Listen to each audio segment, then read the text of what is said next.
저는 그날을 아직도 잊을 수 없습니다. 새벽 호텔방에서 울린 긴급 속보 알람 화면에 굵게 박힌 자막이 제 눈을 얼어붙게 만들었죠. 미국 연방정부 셧다운 돌입. 단순한 정치적 해프닝이 아니었습니다. 세계 최강국이 스스로의 기능을 멈춰 세운 믿기 힘든 장면이었습니다. 아침이 되자 백악관 앞은 이미 전 세계 취재진으로 뒤덮였습니다. 교통은 마비되고 공항은 항공편 지연으로 발길이 끊이지 않았습니다. 시민들의 분노가 곳곳에서 터져나왔습니다. 우린 세금을 내는데 정부는 문 닫았다고? 그 말에 저도 고개를 떨궜습니다. 하지만 진짜 충격은 그 다음이었죠. 트럼프 대통령은 기자들 앞에 서서 이렇게 말했습니다. 이번 셧다운은 민주당의 잘못이다. 이 기회에 공무원을 줄여 더 효율적인 정부를 만들겠다. 국가 위기를 개혁의 기회로 선언하는 그 목소리를 들으며 저는 섬뜩한 기분이 들었습니다. 그 여파는 곧 경제로 번졌습니다. 미국의 평균 관세율이 91년 만에 최고치로 치솟았다는 발표가 나왔습니다. 월가의 긴장감은 공기에 묻어날 정도였습니다. 월마트와 아마존은 즉각 가격 인상을 공지했고 저는 직접 마트에서 시민들의 반응을 봤습니다. 지난주보다 장 보는데 $30나 더 나왔어. 주부의 떨리는 목소리는 차가운 수치보다 훨씬 강하게 다가왔습니다. 그리고 한국의 이름이 나왔습니다. 트럼프는 단호하게 말했죠. 한국은 $3,500억 투자 약속을 했다. 그 돈은 선불로 받아야 한다. 순간 현장이 얼어붙었습니다. 한국 기업 관계자들의 표정이 굳어가는 것을 보며 저 역시 숨이 막혔습니다. 이제 불길은 한국으로 번져온 겁니다.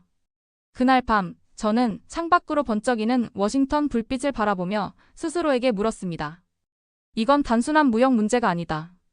한국의 미래, 산업의 심장이 걸린 싸움이다. 심장이 빠르게 뛰었습니다. 저는 다짐했습니다. 이 이야기를 끝까지 전해야 한다고. 시작하기 전 좋아요와 구독 버튼을 꾹 한번 눌러주신다면 영상 제작에 큰 힘이 됩니다. 저는 워싱턴에 도착한 지 이틀밖에 되지 않았습니다. 일정은 늘 그렇듯 빡빡했죠. 하지만 그날 새벽 상황은 완전히 달라졌습니다. 휴대폰이 요란하게 울렸고 긴급 속보 알림이 눈을 찔렀습니다. 미국 연방정부 업무 중단 돌입. 처음엔 믿기지 않았습니다. 세계 최강국 미국에서 정부가 스스로 멈춰섰다는 사실. 저는 곧바로 뉴스를 확인했습니다. 연방 공무원 수십만 명이 업무를 중단하고 국립공원과 연방기관이 문을 닫는다고 했습니다. 국가 기능이 마비되는 순간을 저는 그 자리에서 목격한 겁니다. 아침이 되자 저는 백악관으로 달려갔습니다. 그곳은 이미 전 세계 취재진으로 발 디딜 틈이 없었습니다. 삼엄한 경계 속에서 시민들의 불만 섞인 목소리가 흘러나왔습니다. 이게 나라냐고. 분노는 생생했습니다. 택시기사도 식당 주인도 모두 입을 모아 한탄했죠. 우린 세금을 꼬박꼬박 내는데 정부는 문을 닫아? 말도 안 돼.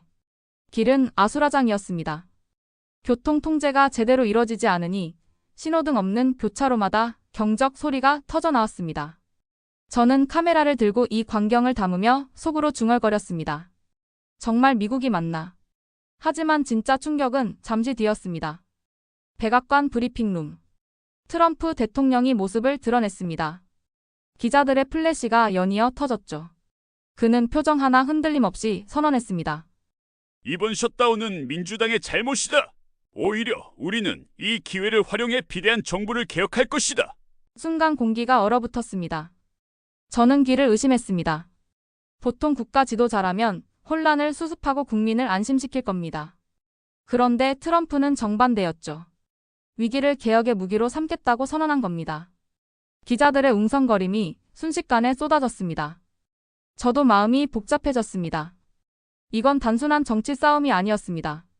그날 밤 저는 호텔 근처 바에서 현지인들과 이야기를 나눴습니다. 한 직장인은 씁쓸하게 웃으며 말했습니다. 정부가 문 닫으면 내 월급도 멈춰. 아이 학비는 어떻게 내지? 다른 사람은 술잔을 내려치며 소리쳤습니다. 이게 다 정치인들 싸움 때문이야. 우리가 무슨 죄냐고. 저는 그들의 표정을 보며 한국의 이야기가 떠올랐습니다. 만약 이런 사태가 우리에게 닥친다면? 국민은 얼마나 큰 충격을 받을까? 그리고 제 머릿속에 불길한 생각이 스쳤습니다. 이 셧다운 단순히 미국 안에서 끝나지 않겠구나. 반드시 세계로 파장이 번질 거다. 제 예감은 틀리지 않았습니다. 곧이어 발표된 건 91년 만에 사상 최고 관세율이었습니다. 월가가 요동쳤고 기업들은 긴급 회의를 열었습니다. 시민들의 생활은 순식간에 무너져 내리고 있었죠. 저는 숨이 막히는 기분이 들었습니다. 그리고 그 순간 한국의 이름이 뉴스 헤드라인에 떠올랐습니다. 저는 여전히 백악관 브리핑룸에 서 있었습니다. 셧다운의 충격이 채 가시기도 전이었죠. 트럼프 대통령이 단상에 올라서자 수십 대의 카메라가 동시에 불을 터뜨렸습니다. 눈이 부셨지만 시선을 피할 수 없었습니다. 모두가 그의 입을 주목하고 있었거든요. 트럼프는 특유의 자신감 넘치는 어조로 시작했습니다. 이번 셧다운은 민주당이 불법 이민자 예산을 고집한 탓이다. 그의 목소리는 흔들림이 없었습니다. 오히려 기세등등했습니다. 순간 기자석 여기저기서 탄식이 흘러나왔습니다. 민주당 책임론이라니 예상은 했지만 그 뉘앙스가 너무 노골적이었습니다. 하지만 더 큰 충격은 그 다음 말이었습니다. 우리는 이 기회를 절대 놓치지 않을 것이다. 불필요한 공무원을 줄이고 더 효율적인 정부로 개혁하겠다. 저는 숨을 삼켰습니다. 국가가 마비된 상황을 위기가 아니라 기회로 포장하다니. 기자들 사이에서 술렁임이 번졌습니다. 제 옆에 있던 일본 기자가 제게 속상했습니다. 이건 그냥 셧다운이 아니에요. 체제를 흔드는 발언이죠. 저는 고개를 끄덕였지만 마음속은 무겁게 가라앉았습니다. 브리핑이 끝난 뒤 기자석은 순식간에 전쟁터가 되었습니다. 여기저기서 마이크를 잡고 질문을 쏟아냈지만 트럼프는 일부러 무시하듯 손을 들어 끊어버렸습니다. 다음 질문 없어. 이미 답은 했다. 그는 단상에서 내려오며 특유의 손짓으로 군중을 향해 인사했습니다. 마치 모든 게 자기 뜻대로 흘러가고 있다는 듯이요. 저는 얼어붙은 채 그 모습을 바라봤습니다. 국민 수십만 명이 생계를 걱정하는데 대통령은 자신감에 차 있었습니다. 순간 섬뜩한 생각이 스쳤습니다. 이 사람은 셧다운을 끝내려는 게 아니라 더 길게 끌고 갈 수도 있겠다. 그 예감은 곧 현실이 되었습니다. 뉴욕 증시가 흔들리기 시작했거든요. 기자회견 직후 다우지수가 급락했고 투자자들의 얼굴이 창백해졌습니다. 그리고 발표가 나왔습니다. 미국 평균 유효 관세율이 91년 만에 최고치 18%를 넘어섰다는 소식이었죠. 저는 곧장 뉴욕으로 향했습니다. 월가 한복판 긴급회의가 열리고 있었습니다. 투자은행 관계자가 떨리는 목소리로 말했습니다. 관세가 이 정도면 내년 GDP가 최소 0.5% 줄어들 겁니다. 미국 가계는 연간 2,400달러를 잃게 될 거예요. 순간 회의장은 침묵으로 가득 찼습니다. 저는 밖으로 나와 마트로 향했습니다. 직접 시민들의 반응을 보고 싶었습니다. 계산대 앞에 선 한 여성이 장바구니를 들여다보며 중얼거렸습니다. 왜 다 오른 거야? 지난주보다 장 보는데 30달러나 더 쓰네. 그 말은 통계보다 훨씬 무겁게 제 가슴에 박혔습니다. 하지만 진짜 폭풍은 아직 오지 않았습니다. 관세 전면전의 불길이 번져가던 그 순간 트럼프의 입에서 한국이라는 단어가 흘러나오기 시작했으니까요. 뉴욕 맨해튼, 월가의 거리는 평소와 달리 긴장으로 가득 차 있었습니다. 출근길 투자자들의 발걸음은 빠르고 얼굴에는 그늘이 드리워져 있었죠. 저는 증권사 건물 안으로 들어섰습니다. 회의실마다 불이 켜져 있었고 휴대폰을 붙들고 전화를 받는 사람들의 목소리가 높아지고 있었습니다. 오늘 유효 관세율이 18% 넘겼다는 보고서 나왔어. 91년 만의 수치야. 누군가의 날 선 목소리가 들렸습니다. 방 안의 공기가 얼어붙었습니다. 저는 곧장 시장 상황을 체크했습니다. 다우지수는 이미 500포인트 가까이 떨어졌고 나스닥도 크게 흔들리고 있었습니다. 경제 전문 채널 앵커는 목소리를 높였습니다. 트럼프 대통령의 관세 전면전 선언이 본격화되면서 미국 경제의 불확실성이 커지고 있습니다. 전문가들은 가구당 평균 2,400달러 소득이 줄어들 수 있다고 경고합니다. 저는 마치 역사적인 순간을 눈앞에서 지켜보는 듯 했습니다. 교과서 속에서나 보던 대공황의 그림자가 지금 제 앞에서 재현되는 느낌이었죠. 저녁 무렵 저는 월마트 매장을 찾았습니다. 현장을 직접 보고 싶었기 때문입니다. 계산대 앞에 길게 줄 선 사람들의 표정은 무거웠습니다. 밀가루, 기저귀, 세제 같은 생활 필수품 가격이 오르자 여기저기서 탄식이 터져 나왔습니다. 지난주보다 왜 이렇게 비싸? 관세 때문이라던데 결국 다 우리한테 오는 거잖아. 저는 장바구니를 내려놓은 채 돌아서는 한 가장의 등을 바라봤습니다. 그의 어깨가 축 처져 있었습니다. 미국인들이 체감하는 고통은 숫자보다 훨씬 깊었습니다. 다음 날 투자은행 관계자와 인터뷰를 할 기회가 있었습니다.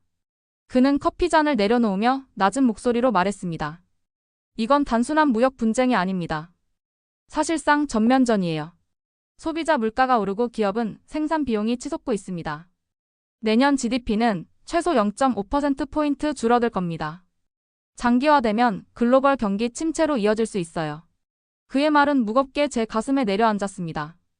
그런데 문제는 여기서 끝나지 않았습니다. 트럼프는 물러서지 않았습니다. 오히려 기자들 앞에서 이렇게 말했죠. 관세는 미국을 부유하게 한다. 우리는 중국뿐 아니라 모든 불공정 국가와 싸울 것이다. 모두가 숨을 죽였습니다. 모든 불공정 국가. 그 말은 곧 한국 같은 동맹국도 예외가 아니라는 경고로 들렸습니다. 저는 순간 등골이 서늘해졌습니다. 그날 밤 호텔 방 창밖을 보며 저는 스스로에게 물었습니다. 이 관세 전쟁, 도대체 어디까지 가려는 걸까? 이미 불길은 번지고 있었습니다. 그리고 곧 한국의 이름이 정면으로 거론되기 시작했습니다. 저는 아직 뉴욕에 머물고 있었습니다. 관세 폭탄으로 흔들리는 시장을 따라 취재하던 어느 날 휴대폰이 요란하게 울렸습니다. 속보 알림이었죠. 화면에 찍힌 글자를 보는 순간 제 눈이 크게 떠졌습니다. 트럼프 대통령 한국 투자 선불 요구. 심장이 덜컥 내려앉았습니다. 곧장 백악관 브리핑 영상을 틀었습니다. 트럼프 대통령은 특유의 손짓을 하며 기자들을 향해 말했습니다. 한국은 3,500억 달러 투자 약속을 했다. 하지만 우리는 그 돈을 선불로 받아야 한다. 순간 기자석에 웅성거림이 퍼졌습니다. 저 역시 숨이 막히는 듯 했습니다. 중국도 아니고 일본도 아닌 한국이 전 세계 생중계 무대에서 직접 거론된 순간이었습니다. 저는 즉시 한국 기업 관계자들에게 전화를 걸었습니다. 돌아오는 답은 모두 비슷했습니다. 분명히 분할 투자로 합의했던 건데 왜 선불이라는 표현이 나왔는지 이해가 안 됩니다. 투자 조건이 이렇게 바뀌면 리스크가 너무 큽니다. 내부에서는 오히려 관세를 내고 수출하는 게 낫지 않겠냐는 얘기까지 나옵니다. 한 반도체 업계 임원은 목소리를 낮추며 말했습니다. 미국 공장 증설은 이미 시작했는데 현지 인건비와 전력비가 너무 높습니다. 여기에 선불 조건까지 나오면 계산이 맞지 않습니다. 차라리 관세를 감수하고 한국에서 생산을 늘리는 편이 낫다는 분석이 나오고 있어요. 실제로 최근 언론 보도에서도 비슷한 반응이 확인됐습니다. 미국 내 생산을 강요받던 일부 기업들이 투자 계획을 철회하고 차라리 관세를 내겠다는 쪽으로 방향을 바꾸고 있다는 것이었죠. 공장 설계와 장비 발주가 취소되는 사례까지 나오고 있었습니다. 대기업뿐 아니라 중견 수출 기업들의 불안도 컸습니다. 한국상공회의소가 발표한 자료에 따르면 제조기업의 절반 가까이가 이미 미국 관세 충격으로 납품 물량이 줄어들 가능성이 크다고 답했습니다. 한 수출업체 대표는 저에게 이렇게 토로했습니다. 우리가 공장을 미국에 짓는 건 엄청난 모험입니다. 그런데 투자 조건이 계속 바뀌고 세제 혜택이나 인허가도 확실치 않으니 직원들에게조차 설명하기 어렵습니다. 정부도 가만히 있지 않았습니다. 관세청은 즉시 특별대응본부를 가동하고 기업 지원단을 꾸렸습니다. 품목별로 미국 세율을 정리한 자료를 공개하고 기업들이 스스로 대응할 수 있도록 지원책을 마련했죠. 한 관계자는 기자들 앞에서 이렇게 말했습니다. 미국 관세 적용 여부를 기업 혼자 판단하기 어려운 경우가 많습니다. 정부가 품목별 연계표를 제공해 부담을 줄이겠습니다. 하지만 정작 기업들의 속내는 무거웠습니다. 정부 대응만으로는 한계가 있습니다. 이건 단순히 세율 문제가 아니라 미국이 시장 전체의 룰을 다시 짜려는 겁니다. 대기업 고위 임원이 제 귀에 조용히 속삭인 말이 아직도 생생합니다. 저는 그 대화를 들으며 깨달았습니다. 한국 기업들은 단순히 수출 감소의 위기를 맞는 게 아니었습니다. 국가 단위로 강요되는 새로운 룰 속에서 앞으로 살아남을 수 있을지 시험대에 오른 것이었습니다. 그날 밤 호텔 방 창문 너머로 보이는 워싱턴의 불빛은 평소보다 더 차갑게 느껴졌습니다. 제 안에서도 계속 물음이 맴돌았습니다. 한국은 이번 압박을 어떻게 견뎌낼 수 있을까? 그리고 나는 이 싸움의 끝에서 어떤 장면을 보게 될까? 워싱턴은 낮보다 밤이 더 뜨겁게 살아 숨쉬는 도시였습니다. 낮에는 브리핑룸에서 굳은 얼굴로 원칙을 말하던 인물들이 해가 지면 호텔 라운지나 비밀스러운 클럽, 하우스에 모여 다른 목소리를 내놓곤 했습니다. 저는 그런 자리에 운 좋게 끼어들 기회가 있었습니다. 어느 날 밤, 백악관 보좌관 한 명이 기자 몇 명과 테이블에 앉아 있었습니다. 그는 위스키 잔을 들고 낮은 목소리로 말했죠. 이번 한국 압박은 단순한 무역 이슈가 아닙니다. 트럼프 대통령은 재선을 위한 전리품이 필요합니다. 중국과의 싸움은 너무 복잡해졌으니 한국을 더 손쉽게 압박 대상으로 삼는 겁니다. 그 말에 자리에 있던 다른 기자가 고개를 끄덕였습니다. 실제로 미국 내부에서도 한국이 중국보다 협상력이 약하다는 평가가 많아요. 그러니 한국을 먼저 흔들어야 한다는 분위기가 강해졌죠. 저는 순간 등골이 서늘해졌습니다. 한국이 국제 무대에서 전략적 약점으로 보이고 있다는 사실이 더 큰 공포로 다가왔습니다. 며칠 뒤, 저는 의회 관계자 한 명과도 만났습니다. 그는 서류 가방을 옆에 두고 커피를 홀짝이며 말했습니다. 솔직히 의회 내부에서도 의견이 갈립니다. 트럼프의 요구가 지나치다고 보는 시각도 있어요. 하지만 미국 제조업 일자리를 되찾겠다는 명분 앞에서 반대 목소리를 내는 게 쉽지 않습니다. 특히 미시간이나 오하이오 같은 스윙 스테이트 의원들은 선거를 의식할 수밖에 없죠. 그의 말은 현실적이었습니다. 한국의 입장이 아무리 억울해도 미국 정치권에서는 표가 모든 걸 결정한다는 걸 다시 확인하는 순간이었죠. 비공식 회동 자리에서는 더 노골적인 말도 나왔습니다. 한 무역 전문 변호사는 이렇게 말했습니다. 한국 기업들은 결국 미국 내 투자를 늘릴 수밖에 없습니다. 아니면 관세 폭탄을 맞을 거예요. 둘 중 선택하라는 게 지금 전략입니다. 트럼프는 협상가라기보다 강압적인 딜메이커입니다. 이건 협상이 아니라 일종의 거래 강요죠. 저는 그의 목소리에서 일종의 냉정한 확신을 느꼈습니다. 미국 내부조차도 이 과정을 정상적인 협상으로 보지 않고 있다는 사실이 저를 더 우울하게 만들었습니다. 그날 밤 호텔로 돌아오며 제 휴대폰에는 계속해서 한국 언론 속보가 쏟아지고 있었습니다. 삼성 긴급 이사회 소집, 현대차 미국 투자 재검토, 정부 마이너스 재개, 긴급 회동. 서울과 워싱턴이 동시에 뜨거운 밤을 보내고 있었습니다. 저는 창밖으로 번쩍이는 국회의사당 돔을 바라보며 다시 다짐했습니다. 이건 단순히 경제 뉴스가 아니다. 한국의 미래, 산업의 심장, 그리고 우리가 어떤 나라로 남을 수 있을지가 걸린 싸움이다. 워싱턴의 디디야기 속에서 들은 목소리들은 저를 더 단단히 붙잡아 흔들었습니다. 우린 과연 버틸 수 있을까? 이 거래의 끝에서 얻는 게 있을까? 제 마음속 물음은 더 깊어져 갔습니다. 워싱턴에서 한국을 향한 압박 발언이 터져나온 그날 밤, 서울도 숨가쁘게 돌아갔습니다. 청와대는 긴급 상황회의를 열었고 산업통상자원부와 기재부, 외교부가 모두 소집되었습니다. 회의실은 무겁게 가라앉아 있었습니다. 한 장관이 굳은 표정으로 말했죠. 우리가 지금 물러서면 앞으로 모든 협상에서 밀리게 됩니다. 선불 요구는 수용할 수 없습니다. 하지만 맞은편에 앉은 경제부처 고위 관계자는 고개를 저었습니다. 현실적으로 버틸 수 있을까요? 반도체 수출 비중이 전체의 20%가 넘는데 미국이 관세 카드를 본격적으로 쓰면 피해는 바로 국내 기업과 고용으로 돌아옵니다. 원칙만 고집할 수는 없지 않습니까? 말끝에 회의장은 잠시 정적이 흘렀습니다. 원칙과 현실 사이 누구도 쉽게 답을 내리지 못하고 있었습니다. 대기업 회장단도 따로 긴급 회동을 가졌습니다. 삼성, 현대차, SK, LG 주요 경영진이 모였다는 보도가 곧바로 흘러나왔습니다. 취재진 앞에 선 한 재계 인사는 짧게 말했습니다. 기업이 할 수 있는 최선은 시장을 지키는 겁니다. 하지만 불확실성이 너무 큽니다. 뒤이어 만난 한 반도체 업계 임원은 저에게 이렇게 속내를 털어놨습니다. 지금 내부에서는 투자 철수를 검토하자는 의견까지 나옵니다. 미국 내 공장 건설을 계속할지 아니면 차라리 관세를 내고 본국에서 생산을 확대할지 심각하게 따지고 있습니다. 실제로 일부 업체는 미국 현지 공장 장비 발주를 보류하거나 취소하는 움직임을 보이고 있었습니다. 언론 보도에도 차라리 관세를 내겠다는 기업 반응이 실리기 시작했죠. 시민들의 반응은 더 격렬했습니다. 서울 도심 대형 전광판에서는 트럼프의 발언 영상이 실시간으로 흘러나왔습니다. 길을 지나던 시민들은 발걸음을 멈추고 화면을 뚫어지게 쳐다봤습니다. 왜 우리가 미국한테 이런 취급을 받아야 합니까? 중년 가장의 목소리에는 분노가 가득했습니다.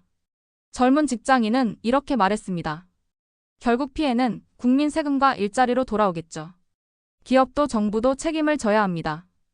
인터넷 커뮤니티와 SNS에서는 굴욕적 합의는 안 된다는 목소리와 현실적으로 버텨낼 수 있겠냐는 회의적인 반응이 동시에 터져 나왔습니다. 여론은 둘로 갈라졌고 정치권도 마찬가지였습니다. 여당은 정부의 원칙을 지지하며 한국의 자존심을 지켜야 한다고 했지만 야당은 실리를 무시한 고집은 국가 경제를 무너뜨릴 것이라며 강하게 비판했습니다. 저는 서울 여의도의 한 로비에서 만난 전직 관료의 말을 잊을 수 없습니다. 문제는 단순한 투자냐, 관세냐의 문제가 아닙니다. 이건 결국 한국이 글로벌 공급망에서 어떤 위치를 차지할 수 있을지, 미국의 그늘 아래에서 얼마나 자율성을 가질 수 있을지의 문제입니다. 내부의 균열은 결국 외부의 더 큰 약점으로 비칠 겁니다. 그 말을 듣는 순간 등골이 서늘해졌습니다. 한국 내부의 분열이 그대로 워싱턴의 협상 카드로 쓰일 수도 있다는 의미였기 때문입니다. 그날 밤 서울의 불빛은 평소보다 더 차갑게 느껴졌습니다. 정부와 기업, 국민이 서로 다른 해답을 찾고 있는 그 순간 저는 똑똑히 느꼈습니다. 한국은 이제 안팎에서 동시에 흔들리고 있다는 것. 그 균열이 커질수록 트럼프가 진 카드의 힘은 더 거세질 수밖에 없었습니다. 마지막 협상은 워싱턴의 한 비공개 회의장에서 열렸습니다. 건물 외벽은 평범한 사무동처럼 보였지만 그 안에는 양국 정부와 기업의 운명이 걸린 사람들이 모여 있었습니다. 저도 취재 패스를 얻어 회의장 바깥에서 그 공기를 지켜보고 있었습니다. 현장에 들어온 한국 대표단의 얼굴은 굳어 있었습니다. 산업부 장관, 청와대 경제수석, 그리고 삼성과 현대차, SK의 핵심 임원들이 동석했죠. 모두 검은 정장을 입고 있었지만 표정은 밤새 잠을 못 잔 듯 피곤했습니다. 회의실 안쪽 미국 측 대표단이 자리에 앉자 긴장감은 한층 더 무거워졌습니다. 미국 무역대표부 대표가 먼저 입을 열었습니다. 우리는 이미 입장을 충분히 전달했습니다. 한국이 약속한 투자는 선불로 집행돼야 합니다. 그렇지 않으면 관세 부과는 불가피합니다. 순간 회의실 공기가 얼어붙었습니다. 한국 대표단이 조심스럽게 반박했습니다. 투자는 단계적으로 진행하기로 합의했습니다. 선불 조건은 전례가 없을 뿐 아니라 국내 산업에 심각한 부담을 줄 것입니다. 하지만 미국 측은 요지부동이었습니다. 우리는 미국 내 일자리와 경제 안정을 최우선으로 합니다. 한국이 진정으로 동맹이라면 이 요구에 응해야 합니다. 저는 바깥에서 그 대화를 듣는 순간 심장이 두근거렸습니다. 동맹이라는 단어가 압박의 도구로 쓰이는 걸 직접 듣는 건 처음이었습니다. 이때 삼성 부회장이 고개를 들고 단호히 말했습니다. 기업 입장에서 선불 투자는 불가능합니다. 이미 미국의 반도체 공장을 짓고 있으며 투자 계획을 충실히 이행하고 있습니다. 하지만 이번 조건을 강제로 바꾸면 오히려 현지 투자도 철회할 수밖에 없습니다. 그 목소리는 흔들림이 없었지만 회의장에 모인 모두가 알았습니다. 철회라는 말이 실제 행동으로 이어질 경우 한미 관계 전체가 흔들릴 수 있다는 사실을. 그러자 미국 대표는 미소를 지으며 차갑게 대답했습니다. 좋습니다. 철회를 원한다면 관세가 대신할 겁니다. 선택은 한국의 몫입니다. 그 순간 회의장은 숨조차 삼키기 어려운 긴장으로 가득 찼습니다. 한국 대표단은 서로 눈빛을 주고받았지만 누구도 쉽게 답을 내놓지 못했습니다. 바깥에서 대기하던 저는 이 장면을 전해 들으며 생각했습니다. 이건 단순히 돈 문제가 아니다. 한국이 미국과의 동맹을 어떻게 정의할지, 세계가 어떻게 한국을 바라볼지가 걸린 협상이다. 시간은 흘러가고 결론은 쉽게 나지 않았습니다. 한쪽에서는 원칙을, 다른 쪽에서는 현실을 붙잡고 있었죠. 협상이 교착 상태에 빠졌을 때 미국 측 보좌관이 조용히 중얼거렸습니다. 결국 한국은 선택해야 한다. 우리 없이는 살 수 없다는 걸 보여줄 차례다. 그 말을 들은 순간 등골이 서늘해졌습니다. 협상장은 단순한 경제 전장이 아니라 국가의 자존심이 시험대에 오른 결전의 무대였습니다. 저는 그날 밤 워싱턴 거리를 걸으며 스스로에게 물었습니다. 우린 과연 이 결전에서 어떤 대가를 치르고 무엇을 지켜낼 수 있을까? 도시의 불빛은 화려했지만 제 마음속은 어둡고 무거운 그림자로 가득 차 있었습니다. 워싱턴의 새벽은 싸늘했습니다. 회의장은 여전히 무거운 공기에 잠겨 있었죠. 한국 대표단은 몇 시간을 더 논의했지만 미국이 요구한 선불 투자 조건은 도저히 받아들일 수 없는 카드였습니다. 그 조건은 단순히 기업의 문제가 아니라 국민 세금과 국가 경제 전체를 뒤흔들 사안이었으니까요. 결국 장관이 깊은 숨을 내쉬며 결단을 내렸습니다. 우리는 한국의 원칙을 지킵니다. 이미 약속한 투자 계획은 변함없이 이행하겠습니다. 하지만 추가적인 선불 요구에는 응하지 않겠습니다. 순간 회의실은 정막에 휩싸였습니다. 미국 측 대표는 의자를 뒤로 젖히며 날카로운 미소를 지었습니다. 좋습니다. 그렇다면 결과는 곧 알게 될 겁니다. 그 말은 명백한 경고였습니다. 관세 압박이 현실이 될 수도 있다는 뜻이었죠. 하지만 한국 대표단의 표정에는 두려움 대신 결연함이 서려 있었습니다. 저는 현장을 지켜보며 가슴이 벅차올랐습니다. 물론 위험은 컸습니다. 하지만 이번 결정은 굴복이 아닌 선택이었죠. 한국은 동맹을 부정하지 않았습니다. 다만 동맹의 이름 아래 모든 걸 내어주지는 않겠다는 자존심을 지킨 겁니다. 그날 이후 한국 언론은 뜨겁게 달아올랐습니다. 관세 폭풍우나 한국, 미국 압박에 정면 대응 같은 제목이 쏟아졌습니다. 국민들 사이에서도 불안과 자부심이 교차했습니다. 어떤 이는 걱정했죠. 혹시 수출길이 막히는 거 아냐? 하지만 또 어떤 이는 말했습니다. 이제 우리도 말할 건 말할 수 있어야 한다. 삼성과 현대차, SK는 즉각 공동 성명을 내고 이렇게 밝혔습니다. 우리는 한국 기업으로서 세계 시장과 미국 시장에서의 책임을 다할 것입니다. 그러나 불합리한 요구에는 원칙을 지켜 대응하겠습니다. 그 문장은 짧지만 묵직한 울림을 남겼습니다. 며칠 뒤 워싱턴에서 돌아오는 비행기 안에서 저는 창밖을 보며 생각했습니다. 우리는 단순히 협상에서 물러서지 않은 게 아니다. 한국이 더 이상 눈치만 보는 나라가 아님을 보여준 거다. 비행기가 인천공항에 착륙했을 때 활주로 위로 퍼지는 불빛이 유난히 강렬하게 보였습니다. 마치 새로운 시대의 신호 같았죠. 물론 앞으로의 길은 험난할 겁니다. 관세라는 벽이 세워질 수도 있고 미국과의 관계가 냉랭해질 수도 있습니다. 그러나 한국은 그만큼 단단해졌습니다. 반도체, 자동차, 배터리, 인공지능 세계가 주목하는 산업을 가진 나라. 위기에 맞서 원칙을 지키는 나라. 저는 확신했습니다. 이번 선택은 결국 한국을 더 강하게 만들 것이다. 서울 거리를 걸을 때 시민들의 목소리가 들려왔습니다. 쉽지 않겠지만 잘 버틸 거야. 우리가 어떤 나라인데. 그 말은 단순한 위로가 아니었습니다. 오랜 세월 위기를 뚫고 여기까지 온 우리의 역사, 그리고 앞으로도 꺾이지 않을 의지를 담고 있었죠.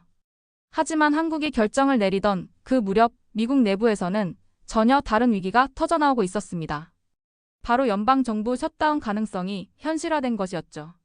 의회가 예산안 처리에 실패하면서 수십만 명의 공무원이 급여를 받지 못하고 정부 기능이 중단될 수 있다는 뉴스가 CNN과 뉴욕타임스에서 속보로 쏟아졌습니다. 아이러니했습니다. 한국에 수십억 달러의 선불 투자를 요구하며 압박하던 미국이 정작 내부 정치 갈등으로 스스로의 경제를 마비시킬 위기에 몰린 겁니다. 한국 대표단의 한 인사는 귀국 직전 저에게 이렇게 말했습니다. 결국 이번 협상의 본질은 돈이 아니었을지도 몰라요. 미국은 내부 혼란을 감추려 더 강하게 압박했을 수 있습니다. 그 말이 제 귓가에 오래 남았습니다. 워싱턴 거리를 걷던 시민들의 무거운 표정도 잊히지 않았습니다. 셧다운은 단순한 정치 이벤트가 아니라 미국조차 더 이상 완벽한 안정성을 보장할 수 없다는 신호였으니까요. 저는 오히려 그 순간 확신했습니다. 한국이 이번 협상에서 원칙을 고수한 건 옳았다고. 불안정한 미국만 바라보며 휘둘릴 수는 없으니까요. 이제 한국은 세계 속에서 독자적으로 서야 할 때입니다. 셧다운이 흔들리는 미국을 보여줬다면 우리의 선택은 흔들리지 않는 한국을 보여준 것이었습니다. 오늘의 사연은 여기까지입니다. 구독과 좋아요는 영상 제작에 아주 큰 힘이 됩니다. 지금까지 감동케어 저는 라우라였습니다. 긴 영상 끝까지 시청해주셔서 정말 감사합니다. 내일 더 좋은 이야기로 더 흥미로운 이야기로 찾아뵙겠습니다. 감사합니다.